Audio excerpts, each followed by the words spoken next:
माननीय हरिश्चंद्र सुडे, संस्थापक अध्यक्ष, ग्रामीण श्रमिक प्रतिष्ठान बुधोडा, जिल्हा लातूर।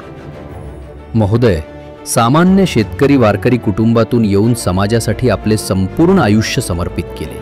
वंचित पीडित माणसांसाठी काम करण्याचा निश्चय करून पुण्यातली शिक्षकाची नोकरी सोडलीत। डॉक्टर नाय डोळे, यदुनाथजी थत्ते, डॉक्टर दादासाहेब गुजर, बाबा आढाव यांच्या मार्गदर्शनाखाली सामाजिक कार्याची प्रेरणा घेतलीत।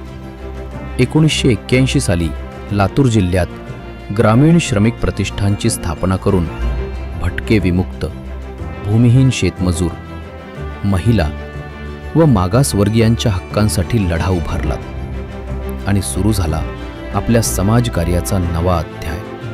1984 साली सुरू केलेले स्वाधार अंध अपंग पुनर्वसन केंद्र हे कार्य राज्यात आदर्श ठरले। हातमाग केंद्रातून शेकडो अंध व्यक्तींना रोजगार मिळाला, तर रिसायकलिंगद्वारे पर्यावरण संवर्धन साधले।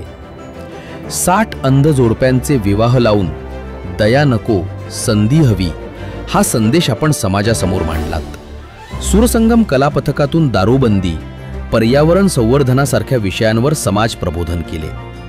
हे आपले कार्य समाजासाठी निश्चितच दिशादर्शक आहे।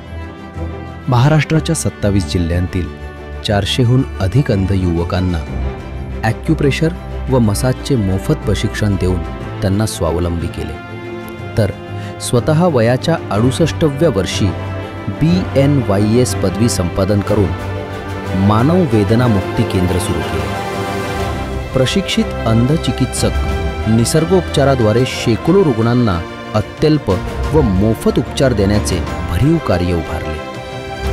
हे आदर्श कार्य समाजासाठी प्रेरणादायी आहे। आपल्या या अतुलनीय कार्याचा गौरव म्हणून मराठवाडा समन्वय समिती पुणे द्वारा सामाजिक क्षेत्रातील मराठवाडा भूषण पुरस्कार 2025 प्रदान करताना आम्हाला नितांत अभिमान वाटतो।